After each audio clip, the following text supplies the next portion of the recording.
24 घंटे के अंदर ईरान खुद को परमाणु पावर घोषित करेगा या 24 घंटे के अंदर इजराइल करेगा ईरान पर हमला। ईरानी मीडिया की तरफ से बड़ा दावा किया गया है। इस तस्वीर को मैं इसलिए आपको दिखा रहा हूं कि दावा है कि ईरान की तरफ से परमाणु परीक्षण कर लिया गया है। और अगर ये बात सच होती है तो ईरान दुनिया का 10वां ऐसा मुल्क बन जाएगा जिसके पास एटमी हथियार है। अगर इसराइल की बात करें तो वो काफी टाइम से ईरान को टारगेट का निशाना बनाने की बात कर रहे हैं। ईरान ने जो बम टेस्ट किया है ना, मेरे ख्याल में तो ये बम सीधा इसराइल पे टेस्ट करना चाहिए था। हाँ, ताकि उसको साथ पता भी चल जाता और साथ टेस्टिंग भी हो जाती। तो अभी मेरा तो ये मशवरा है कि ईरान दोबारा वो बम चला के इसराइल पे चेक करे, बल्कि साथ पाकिस्तान भी चलाए, ताकि खित्ते के अंदर ये जो हमारा दुश्मन है मुसलमानों का, ये खत्म हो जाए। सुभान अल्लाह, ईरान ने एटम बम बनाया और बनाएगा, पाकिस्तान ने भी बनाया है और हम मुंह तोड़ कर जवाब देंगे। किसको? यहूदी जो इजराइल मुल्क है जो हमारे साथ टक्कर लेना चाहता है, उसे शायद पता नहीं कि अल्लाह ने इस तस्वीर में कितनी ताकत रखी है। ईरान को जो है वो सक्सेसफुल होना चाहिए, ठीक है, और 10वां मुल्क बनना चाहिए। इसमें मैं ये समझता हूँ कि और किसी का फ़ायदा हो ना हो, उम्मत मुसलमा का फ़ायदा हो जाएगा। और हम एक उम्मत मुसलमा की जो है वो मालिक में से ताल्लुक़ रखते हैं और इसका सबसे ज़्यादा मैं समझता हूँ फ़ायदा होगा तो मुसलमानों को, स्पेशली पाकिस्तान को होगा, क्योंकि ईरान हमारा हमसाया ममालिक है और उसकी कामयाबी अगर होती है तो ये ना भूलें उसके पीछे हमारा नाम भी आए। पाकिस्तान एक दफा धमकी लगाए, इसराइल दोबारा बोलेगा नहीं। तो फिर ये इस्माइल हानिया कहता रह गया, शहीद इस्माइल हानिया ने। भाई पाकिस्तान पाकिस्तान एक दफा कहे तो सही, ठीक है। पता नहीं वो तो फिर अब इस्माइल हानिया इसका मतलब है ऊपर अल्लाह के पास जाके पाकिस्तानियों की शिकायत लगा रहा होगा। इसराइल तबाह हो जाता है, डॉलर नीचे आ जाता है, तो हमारा जो कर्जा है ऑटोमेटिकली कम हो जाएगा। तो हमारी तो ये दुआ है कि अल्लाह ताला करे कि इसराइल, पाकिस्तान, कोई भी मुल्क उठ के इसको ख़त्म कर दे। हमारे अंदर जो मुसलमानों को ये बैठा हुआ इसराइल, ये फिनिश हो जाए। तो सर ये मतलब अच्छा तरीका है अपना कर्जा कम करवाने का। वैसे तो हमने रिटर्न नहीं करना, तो चलिए इसी तरीके से। अब वो हम नहीं कर सकते, लेकिन ये हम दुआ कर रहे हैं कि इसराइल की मुआशियत तबाह हो जाए, डॉलर ज़ीरो पे।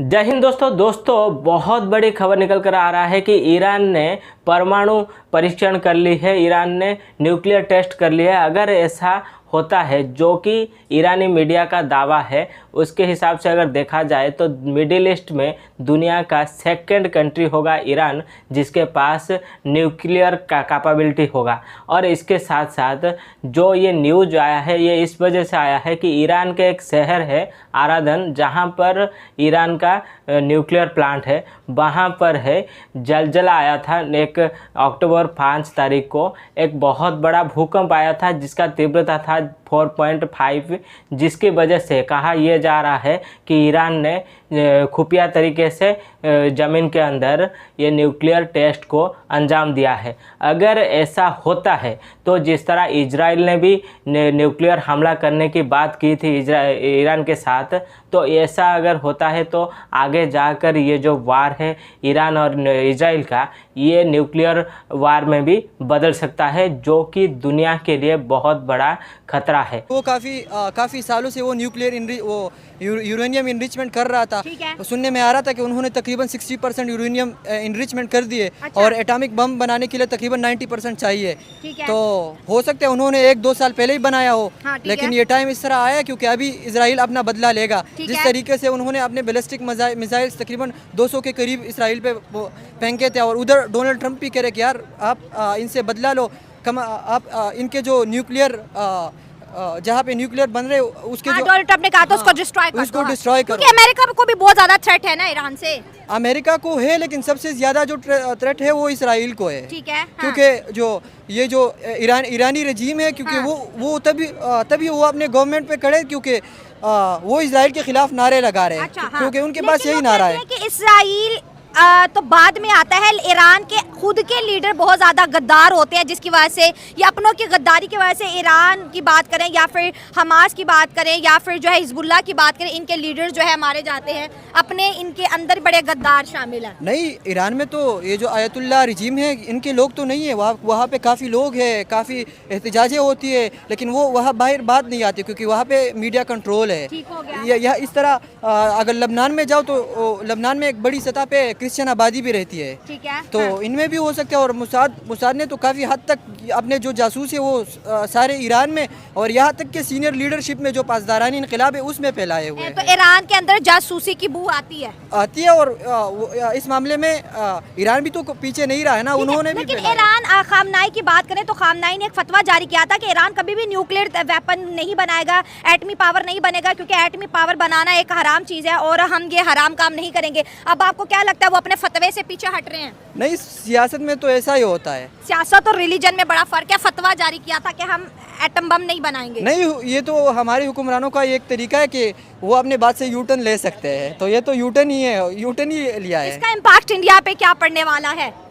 इंडिया के साथ तो क्योंकि पड़ोसी है ना, हम भी एटमी पावर, इंडिया भी एटमी पावर, ईरान भी एटमी पावर, उधर से चीन भी एटमी पावर, रह गया सिर्फ अफगानिस्तान, तो वो भी बना लेंगे। वहाँ पे भी मौजूद हैं मुसलमान, वहाँ पे भी मौजूद हैं। आपने बोला है कि बड़ी ताकत है, फिर ये तस्बीह की ताकत मुसलमान वहाँ पे ताकत क्यों नहीं दिखा पा रहे? वो लोग नमाज नहीं पढ़ते, अल्लाह के साथ नाता जोड़ ले तो ये पूरी दुनिया की जंग खत्म हो सकती है। ठीक है। जो ईरान ने बम बनाया, ठीक है, पूरी फलस्तीन को इंतकाम लेने के लिए टक्कर लेगा पाकिस्तान भी, ईरान भी। ठीक है। ये सारे मुल्क को पता लग जाए, पाकिस्तान का जो पड़ोसी ममालिक है उसको भी चाहिए कि पाकिस्तान का साथ है। ठीक है। जब पाकिस्तान उठेगा और ईरान भी उठेगा तो ये जितना भी फलस्तीन पे जुल्म हुआ उसका एक एक बच्चे का हिसाब लेंगे। अच्छा, मुझे बताएं, पाकिस्तानी को इतनी ताकत जरूरत है अच्छा, कि हम मुंह तोड़कर जवाब देंगे इजराइल को। भी करना चाहिए, जिहाद भी करना चाहिए, सोए हुए लोगों का जमीर भी जगाना चाहिए। और जितने भी सियासतदान आए आज तक किसी से तो महंगाई खत्म नहीं हुई। हमारे जो मुल्क में जो लोग नहीं आगे जा सकते, बेरोजगारी की वजह से तंग आगे नहीं जा सकते, उनके पासपोर्ट वीजा इशू कर दें तो वो बाहर चले जाए। जब हम बाहर जाएंगे वहाँ जाकर हम अपना दावत तबलीग करेंगे। लोग जंग से लड़ते हैं, हम अपने खलूस। और इसको देखते हुए मतलब ये जो न्यूज आया है ईरान ने परमाणु परीक्षण कर ली है, इसको देखते हुए पाकिस्तानी बहुत बड़ा खुशियां मना रहे हैं, पाकिस्तानी बाबाएं लूट रहे हैं। पाकिस्तानी खुद कह रहे हैं कि अगर ईरान ने न्यूक्लियर टेस्ट कर ली है तो ये पाकिस्तान के लिए भी बहुत बड़ी खुशी की खबर है कि पाकिस्तान का भी उसमें नाम आएगा। और कुछ पाकिस्तानी तो ऐसे कह रहे हैं कि इजराइल के ऊपर ही टेस्ट करना चाहिए था, ताकि जो भी मुसलमान का मतलब पाकिस्तान का या पूरी इस्लामिक कंट्री का जो भी दुश्मन है वो पूरी तरह से ख़त्म हो जाए। मतलब सोचिए इनका इतना गुस्सा है यहूदी के ऊपर या नॉन मुस्लिम के ऊपर कि ये दुनिया से ही नॉन मुस्लिमों को मिटा देना चाहते हैं, जबकि नॉन मुस्लिमों के ज़रिए ही ये अपना गुजारा कर पाते हैं। इनके यहाँ ना ही टेक्नोलॉजी है, ना ही इनके पास कोई भी मतलब हथियार है, ना ही खाने के लिए चीज़ें। ये दुनिया से परचेस करते हैं, दुनिया से भीख मांग कर लेते हैं। तो क्योंकि अमेरिका हो या चाहे यूरोप हो या कोई दूसरे कंट्री हो, अगर इनको मदद ना दे तो ये लोग मतलब ऐसे ही भूखे मर जाएंगे। लेकिन फिर भी ज़्यादातर पाकिस्तानी इजराइल के ऊपर गुस्सा निकाल रहे हैं। यार तुम्हारा क्या मतलब है उसके साथ?